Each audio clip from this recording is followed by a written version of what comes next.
Quem busca cansa, e quem alcança se perde. O mundo consiste numa força cega chamada por Schopenhauer de vontade. Essa força está constantemente fazendo com que nós tenhamos desejos. Então, somos nós, seres humanos, meros meios de expressão da vontade, movidos pelos nossos desejos. Mas onde está o problema nisso? Eu sou o Logan Leandro e este é o podcast Jack a Law, onde juntos vamos fazer uma reflexão hoje sobre algumas das atitudes que algumas pessoas têm apresentado no candomblé contemporâneo. E se você está chegando agora, eu te convido a se inscrever no canal e também ativar o sininho para que você possa receber notificações do material quando ele é postado. E também te recomendo a seguir as minhas outras redes sociais, onde eu publico material diariamente. Me diga com sinceridade, quantas vezes você já desejou se relacionar com alguém? Desejo carnal mesmo, físico. Na sua vida profissional, já houve alguma vez em que você desejou determinada vaga de emprego? Você já desejou atingir algum status, seja ele acadêmico ou alguma posição social? Segundo Schopenhauer, o desejo é um problema, porque nós só desejamos aquilo que não temos, pois a vida se resume num incessante desejar de coisas que não temos, que não possuímos e que muitas vezes não vamos ter. E justamente essa fase, a de desejar, é muito ruim, porque ela gera muito sofrimento. O indivíduo permanece preso a uma paisagem, desejando um novo amor, um novo cargo ou um novo emprego, uma nova posição social. E enquanto ele não conquista, ele sofre. Perde-se tempo analisando fatos sob momentos de tristeza, entra-se em diversas camadas de culpabilização. Parece que nunca há uma solução que seja diferente do conquistar aquilo que se deseja. Primeiro, o indivíduo sofre por ter um desejo, depois ele sofre por não ter o seu desejo correspondido. Mas às vezes a coisa toma um outro rumo e dá certo, seja por merecimento, por constância, por insistência, enfim, não importa, ela simplesmente dá certo. E o que Schopenhauer tem a dizer sobre isso? O mesmo que diz a psicologia humana. Nas primeiras horas, nos primeiros dias, nas primeiras semanas, nos primeiros meses e até mesmo nos primeiros anos, o indivíduo é tomado por um grande sentimento de satisfação. Ele se orgulha das suas conquistas e quer que outras pessoas façam parte disso. O ser humano quer mostrar que ele conseguiu, mas com o passar do tempo, aquele desejo conquistado vai começar a apresentar problemas que não estavam na equação inicial feita pelo indivíduo. A pessoa da sua nova relação começará a apresentar defeitos que passarão a incomodar durante o dia a dia. O novo emprego tem peculiaridades que passam a causar um estresse diário. A nova posição social veio com responsabilidades que não precisavam se tornar alvo das preocupações diárias daquele indivíduo. Então, ele se vê num novo estágio de sofrimento. Se antes o indivíduo sofria porque não tinha, porque desejava, agora ele sofre porque tem, mas se sente entediado. O tédio nada mais é do que a repressão da vontade. É a prisão dessa força que governa todos nós, segundo Schopenhauer. E se não tivermos consciência disso, entraremos em um ciclo eterno de tentativa de realização de desejos, migrando de uma coisa para outra, presos eternamente na mesma paisagem. Mas o que essa visão de Schopenhauer tem a ver com o nosso candomblé contemporâneo? Simples. Basta utilizarmos o nosso poder de observação para perceber aquilo que está à nossa volta. Estamos vivendo uma época em que as pessoas estão buscando cada vez mais. Lá no passado, quando eu comecei a estudar o idioma Yorubá, eu tinha uma preocupação muito grande em entender melhor a minha cultura e também me comunicar melhor com os orixás no seu próprio idioma, no seu idioma nativo. Na minha cabeça, eu precisava compreender melhor tudo aquilo que eu cantava, tudo aquilo que eu rezava e também me expressar de uma forma melhor, de uma forma na qual o orixá pudesse entender, me compreender melhor no seu próprio idioma. E hoje eu percebo que esse meu pensamento não estava de todo errado. Porém, talvez eu não tivesse maturidade para poder compreender a profundidade de todo esse processo. Minha maior referência dentro do candomblé, talvez até referência de vida, sempre foi o meu pai biológico e eu nunca o vi utilizar do seu conhecimento para tentar diminuir o conhecimento das outras pessoas. E dessa mesma forma, eu sempre procurava aprender cada vez mais, entender cada vez mais, e sempre que eu tinha oportunidade, eu me comunicava com as pessoas, eu tentava explicar a elas aquilo que eu aprendia. Eu tentava fazer com que elas também fossem parte desse processo. Então, com o passar do tempo, eu fui percebendo que haviam muitas outras pessoas nessa mesma busca que eu pelo conhecimento, porém, muitas dessas outras pessoas tinham intenções e motivações bem diferentes das minhas. Na realidade, eu pude perceber que havia muita gente bem preocupada em conhecer algo novo. E note que eu disse conhecer algo novo e não aprender algo novo, porque infelizmente ou felizmente, não sei, eu constatei que grande parte dessas pessoas estavam muito preocupadas em aumentar o seu conhecimento para diminuir o conhecimento dos outros.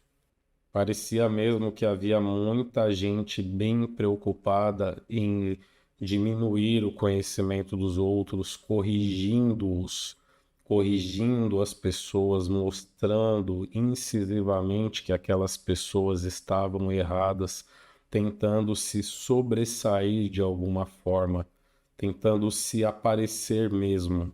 E boa parte dessas pessoas utilizavam todo e qualquer tipo de argumentação para poder fazer isso, mesmo que fossem argumentos infundados, coisas inventadas por elas mesmas, ou, na grande maioria das vezes, conhecimentos fracionados que elas adquiriam e passaram a florear, aumentar determinadas histórias, muitas vezes contando histórias que elas ouviram como se elas mesmas tivessem feito parte delas, e tudo isso sempre para poder se sobressair às outras pessoas. Era muito comum ouvir coisas do tipo: ah, essa cantiga está errada porque lá na matriz se canta assim e não assado, e nas outras matrizes não se cantam porque essa cantiga é da matriz tal.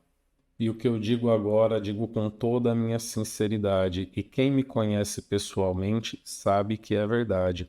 Conforme eu fui observando essas coisas acontecendo com o tempo, eu fui me retraindo cada vez mais, deixando de participar de algumas coisas em alguns lugares e com algumas pessoas. Com o tempo, eu fui me tornando um pouco mais recluso, me tornando uma pessoa de menos amizades, digamos assim, e evitando compartilhar determinados conhecimentos que eu fui angariando com o tempo. Eu pude perceber diversas vezes em festas de candomblé que algumas pessoas, quando me pediam para cantar para determinado orixá, faziam isso com algum interesse um pouco mais escuso. As pessoas ficavam ali alvoroçadas, esperando que eu fosse cantar alguma coisa diferenciada, trazer alguma cantiga que acrescentasse no repertório dessas pessoas.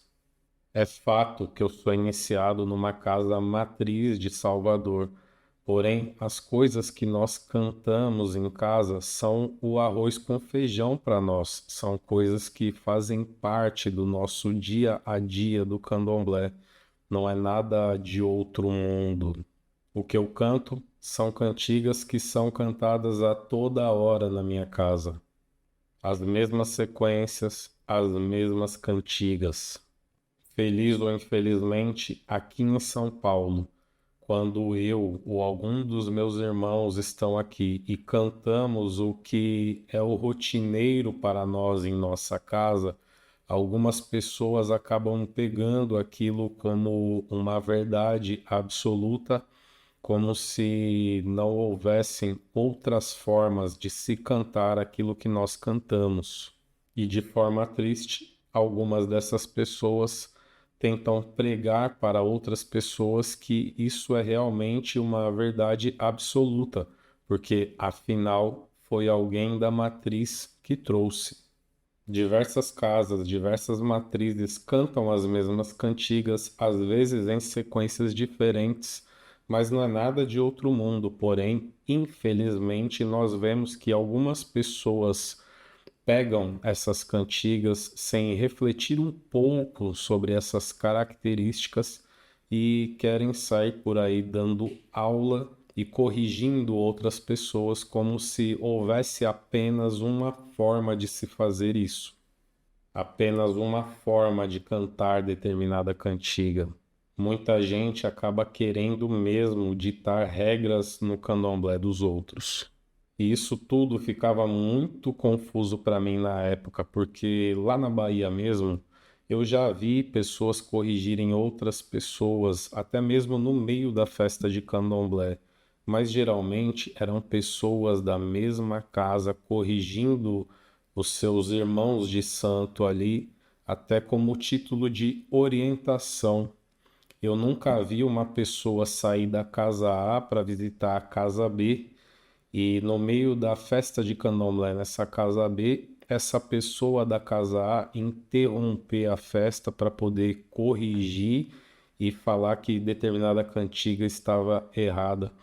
As pessoas sempre se respeitaram muito, mas hoje, no candomblé contemporâneo, eu tenho visto muito as pessoas se utilizarem desse conhecimento, muitas vezes fracionado, para corrigirem outras pessoas. Isso seja numa festa de candomblé ou até mesmo nas redes sociais, sem muitas vezes atentarem para determinadas peculiaridades ou particularidades de cada família, de cada tradição familiar de axé. Enfim, já lá naquela época, isso tudo para mim era uma verdadeira prova de que boa parte das pessoas estavam preocupadas em aprenderem alguma coisa para se engrandecerem. E isso eu estou falando só de cantigas, mas começava assim.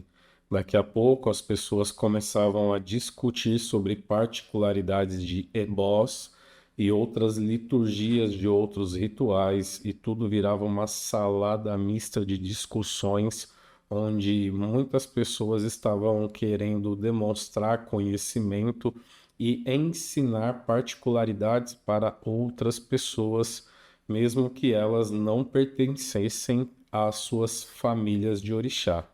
O fato é que, na minha constatação, muitas pessoas procuravam se abastecer de conhecimento, mas não para cultuar melhor, e sim para preencher algum vazio.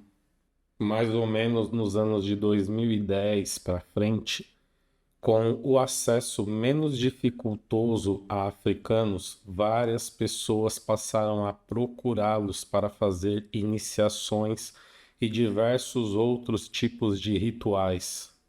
E eu observei a mesma coisa. Para esses indivíduos, parecia que o candomblé não era mais suficiente e eles buscavam cada vez mais conhecimento, mas parecia para mim que eles não estavam tentando completar alguma coisa, e sim substituir alguma coisa. Parecia que algumas pessoas tinham dentro de si um buraco muito grande, um enorme vazio, e elas estavam sempre procurando algo maior para tentar suprir esse vazio, para tentar tapar esse buraco.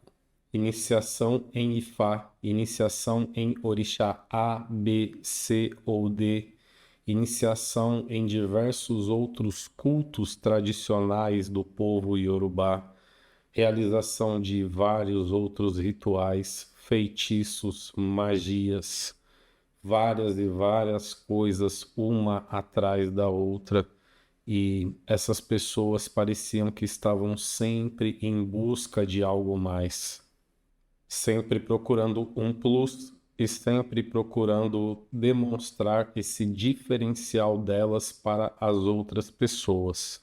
E foi há pouco tempo que eu comecei a observar tudo isso sob a ótica de Schopenhauer e entender que essas pessoas se jogaram numa busca incessante por realizar os seus desejos, sejam eles quais forem.